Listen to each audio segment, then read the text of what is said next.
everyone. Welcome to the InfoQ Podcast Annual Trends Report in .NET. I'm Art Casals, the lead editor for .NET at InfoQ, and today I'm joined by two external panelists. We will talk about some of the recent innovations, developments happening in the .NET space. But before I jump into that, let's start with the introduction of our guests. So first, Irina, could you please introduce yourself? Hello, everyone. My name is Irina Scurtu. I'm a software architect, Microsoft MVP, and I might say international speaker, focusing around .NET and everything that moves around the .NET world. I'm from Romania, and I enjoy working and keeping an eye on everything that happens inside this platform. Thank you. Next up, we have François. So François, can you please go ahead? Hi, my name is François Tanguay. I'm based in Montreal, Canada, and I'm the founder of the UNO platform and open source project, as well as Inventive, our parent consulting agency out of Canada as well. Been involved in .NET space for over 20 years now. Awesome. Thank you. It's great to have you both join this panel. Thank you. Now, for everyone that's listening, I'd like to quickly go through the scope of this podcast. Today, we want to discuss some of the innovative technologies and trends in .NET that our readers may find interesting to learn or apply in their own organizations, now or in the near future. We know that there's a lot happening today, so we're going to try to tackle different aspects of the recent .NET developments. I'd also like to mention that our other teams at InfoQ also publish trend reports on other topics like architecture, cloud, and DevOps, also culture and methods, so please check them out on the InfoQ website.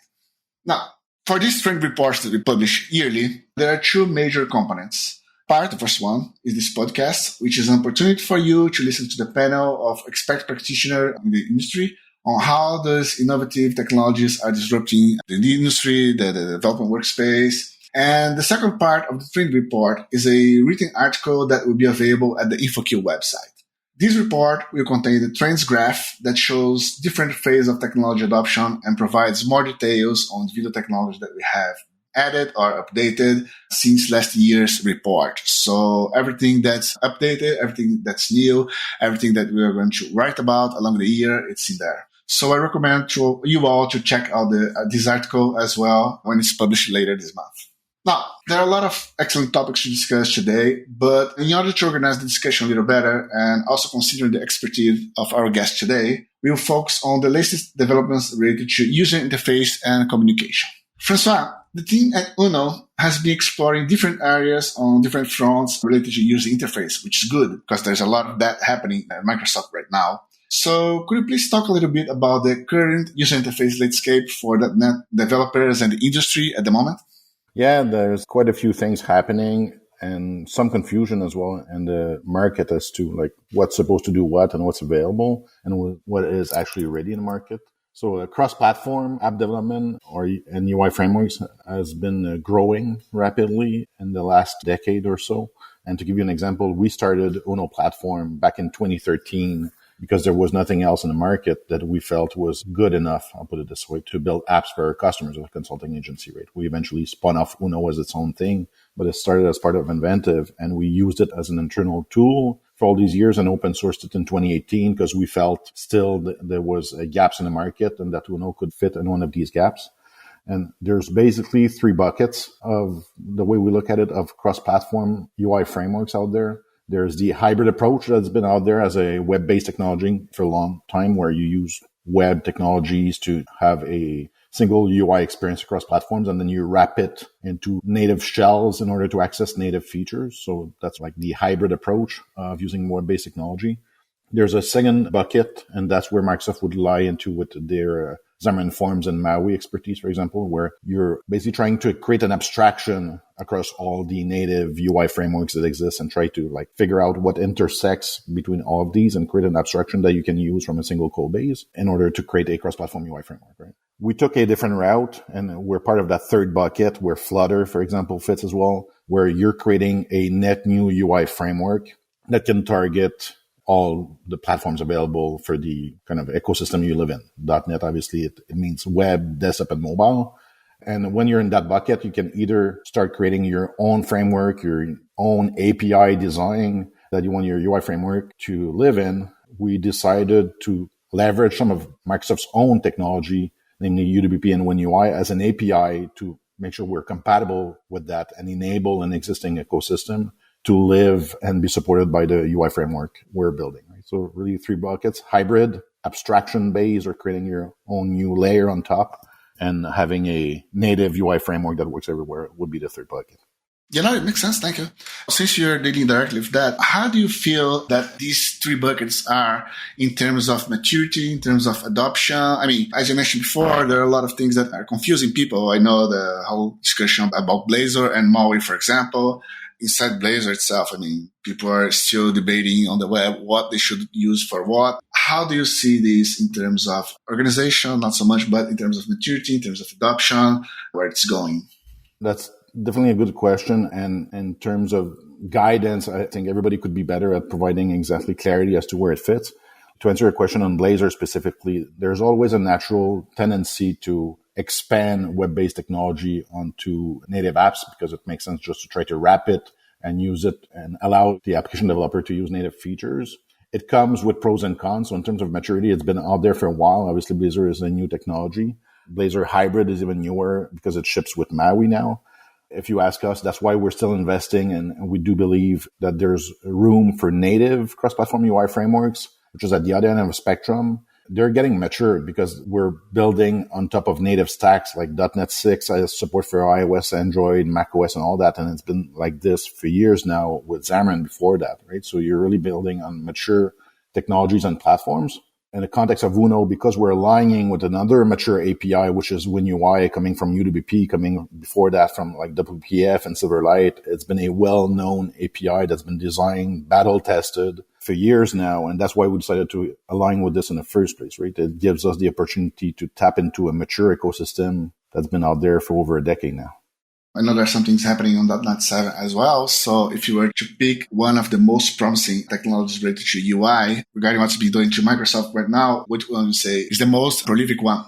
Yeah, clearly. And we're seeing it in terms of adoption. Like people are coming to Uno primarily for our web support today. And our web support is enabled through our WebAssembly platform that we're building on top of, right? So it's been there on .NET 6. There's major enhancements in .NET 7 now on the WebAssembly front with threading support, exception handling as well, and previews of threading support. So like it'll enable like richer, faster, more performant application to be developed and to sit on top of Uno for WebAssembly. So like that's clearly where we're getting the most excitement and adoption. And we can see the innovators coming early to try to figure out how it's working and how they can leverage all those new capabilities that .NET 7 will enable, right? And some of them are coming like in a few months already. Thank you, François. And Irina, how do you see this UI landscape from an architect's perspective, professionally in your company? François is inside the whole thing, I mean, with Uno and all, but from the outside, how do you see this UI landscape?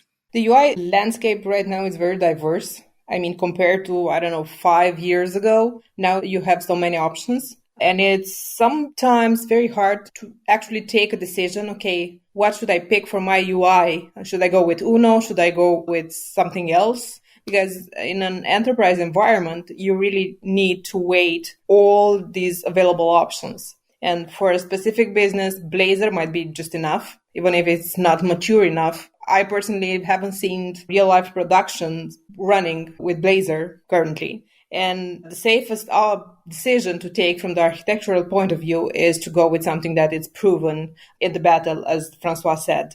It's diverse. I mean, I remember when Blazor came up a few years ago, a lot of developers were like hyped that, right now I won't have to use JavaScript anymore.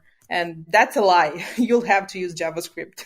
JavaScript is there to stay, but maybe, just use libraries and interrupt with JavaScript and so on. Not write front end in like Angular or React or anything like that, because it might be heavy and it might be a steep learning curve for a backend developer, for example. So you need to work with what you have available in your team. If you have resources, if you have developers available and willing to learn something new, you might go for a full-fledged JavaScript framework. But if we're talking hybrid or we're talking UI in general, the decision is hard to take.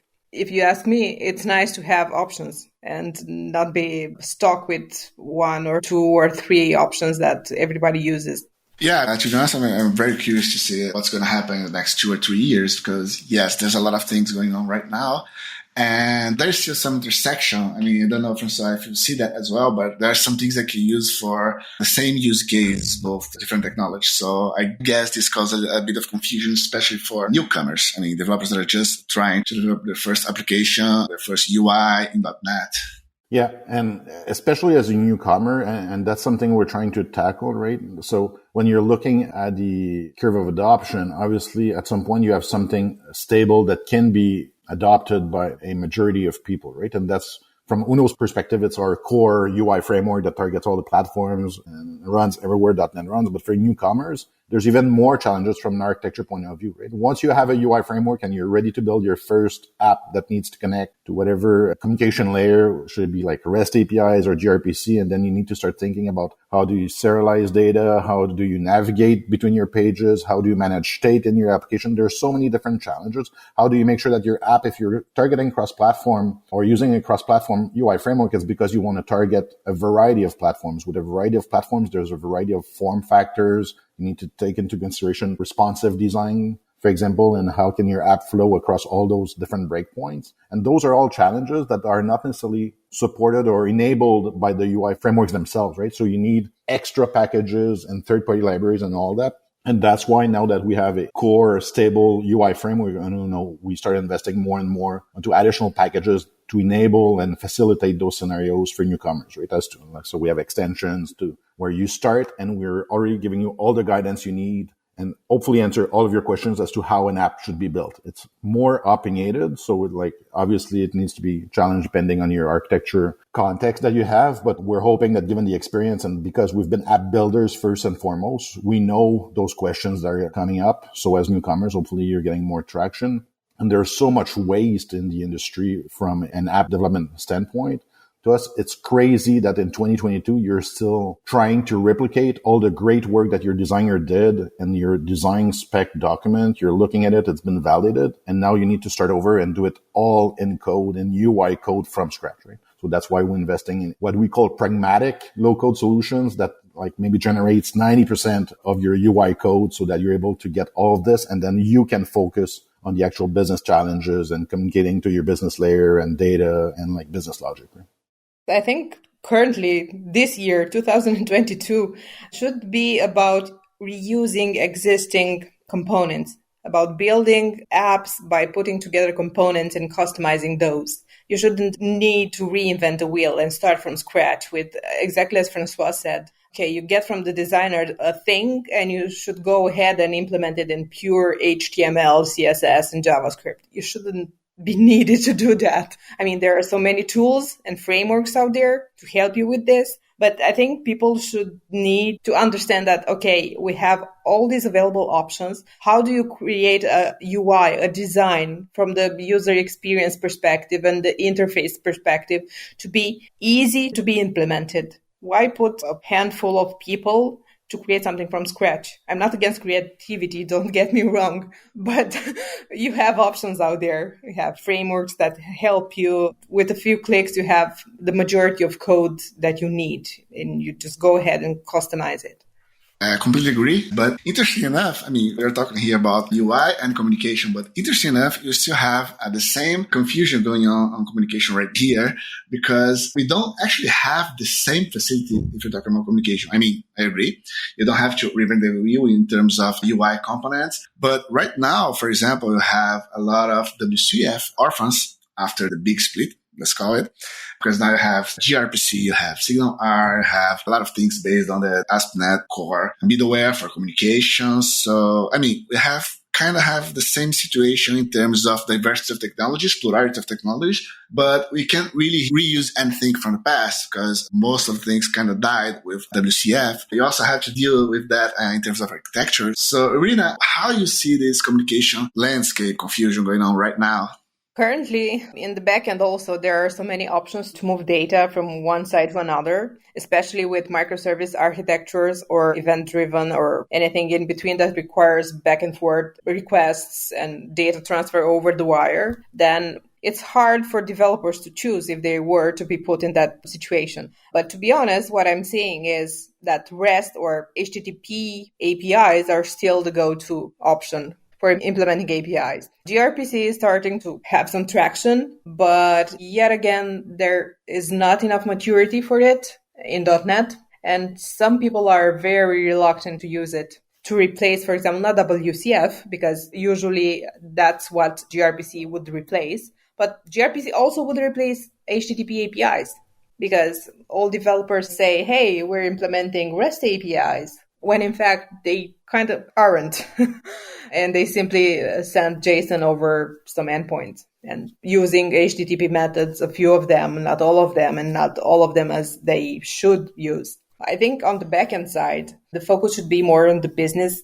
Like, okay, what do we have to deliver? What data should we send out? And there is this confusion about, okay, I have two APIs that need to talk to each other. How do I get data from here to there? And the go-to option will still be, I think, for a few years more, making an HTTP request, a simple one. Doesn't matter.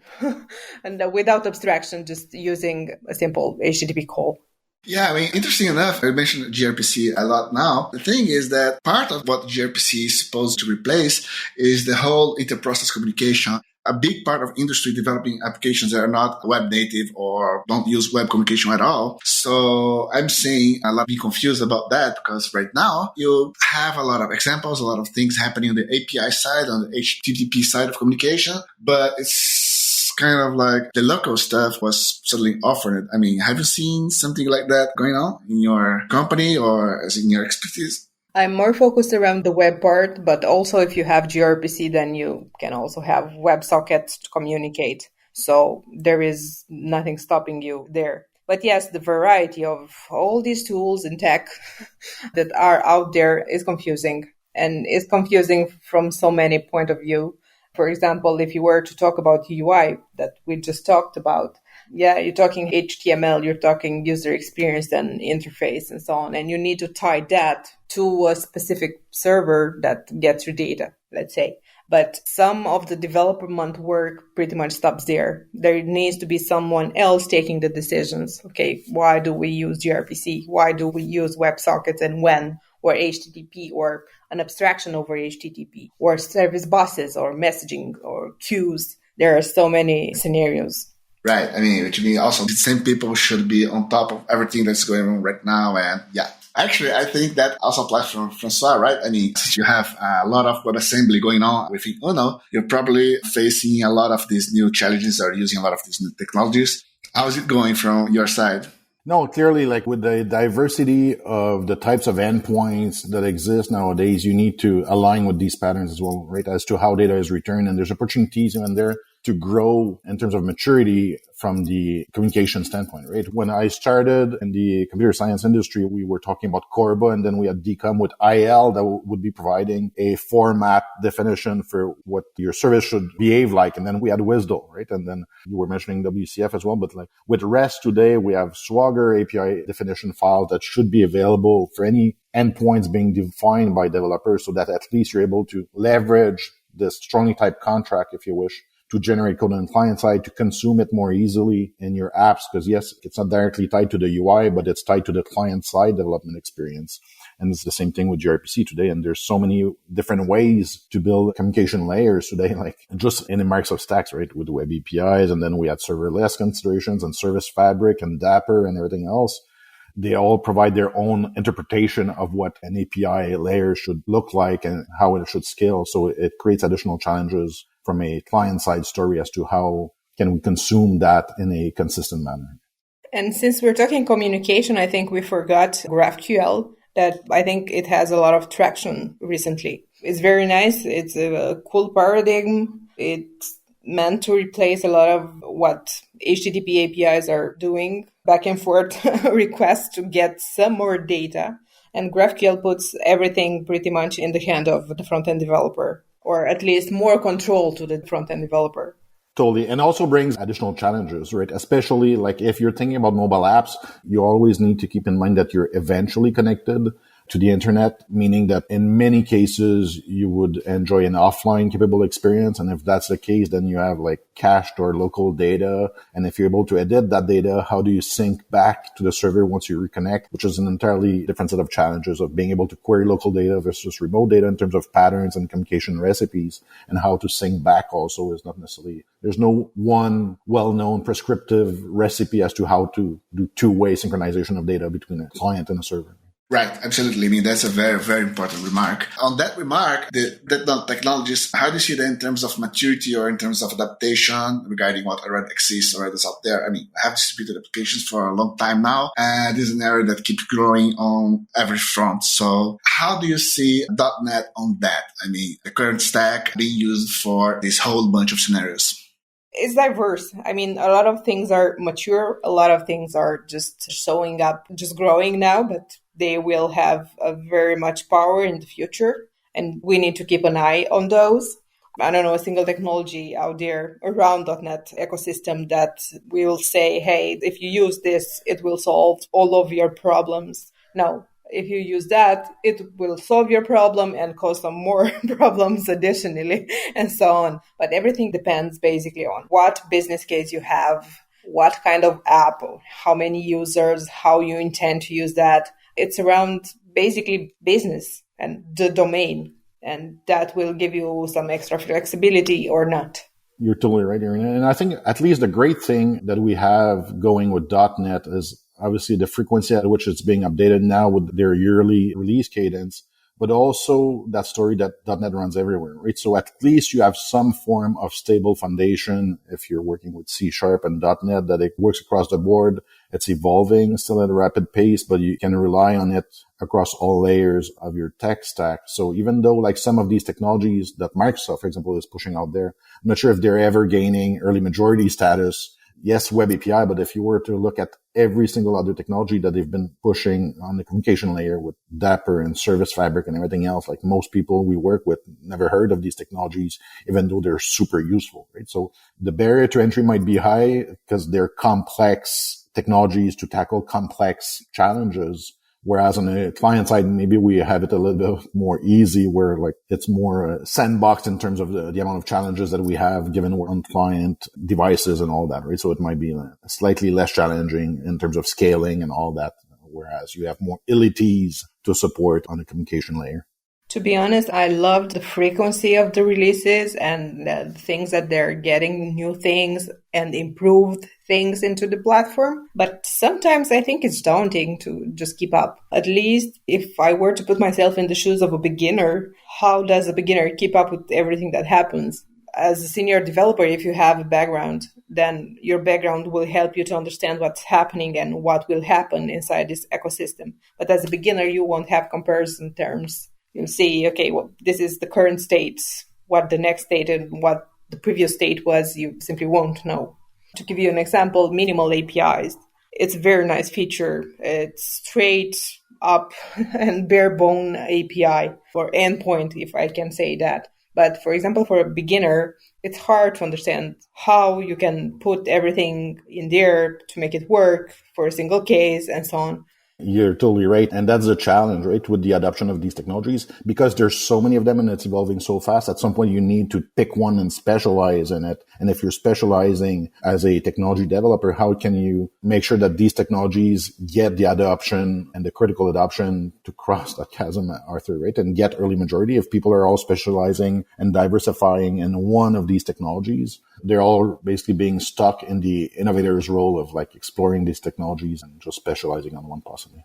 One thing that is very nice and I really enjoy about .NET is that they are keeping the application models pretty much similar. They're keeping the convention over configuration philosophy, and it's easier for a developer to switch from one tech stack to another tech stack around .NET ecosystem because same principle will apply there also. And maybe that's the real takeaway, right? So we're getting adoption in terms of application models and know-how, but we're not getting massive adoption in terms of like specific technologies because they're evolving too quickly. Yeah, absolutely. Doesn't if you have anything else important to say, especially for new developers. As you both said, it's pretty hectic right now if someone just barges into .NET and say, okay, what should I learn next? There's a whole bunch of stuff to choose from. Yeah, it can be chaotic. So is there anything you could say about that or any advice you could give, for example, for newcomers, for people trying to learn new things about .NET or just new developers? I would say that as an advice, don't ever try to learn everything because that would be counterproductive and you won't be able to do that. Just focus on one particular thing and start learning that. For example, Web API, learn that, or C# if you're talking about language learning and so on. But don't ever think that you will learn and know everything. You need to have use case. You need to have practice with that specific thing to be able to master it all. And I would actually go back to something that, Irina, you've mentioned before, like beyond technology, understanding the underlying principles, the application models and paradigms, the underlying architecture currents, if you wish, are way more important than the actual UI framework or whatever framework you're using, right? Because those paradigms are similar across technology stacks. The way you develop an Uno app today is similar to what Flutter is doing in their own ecosystem and what React is doing in the JavaScript world, right? So it's more important, and that knowledge can be carried over between technology stacks if you actually understand what's happening conceptually under the hood. I think you said it perfectly. It's just conceptually understanding something versus using a platform. It's a total different thing. Yes, I couldn't agree more. Thank you both very much. It was a pleasure having you here today. We also have a place both for you, for everyone listening right now. We'd love to receive your contributions in terms of technical articles. So if you want to, if you had the experience, if you want to write about something more specific on .NET, just send me an email or there's a contact at the InfoQ page at the bottom of this article. And you're more than welcome to submit. We'll be glad to receive your contributions. Thank you, both of you. Thank you, Arthur. Thank you. I enjoyed talking with you today. Yeah, this was really great. I love how the conversation flowed. I hope I have more opportunities like that in the future.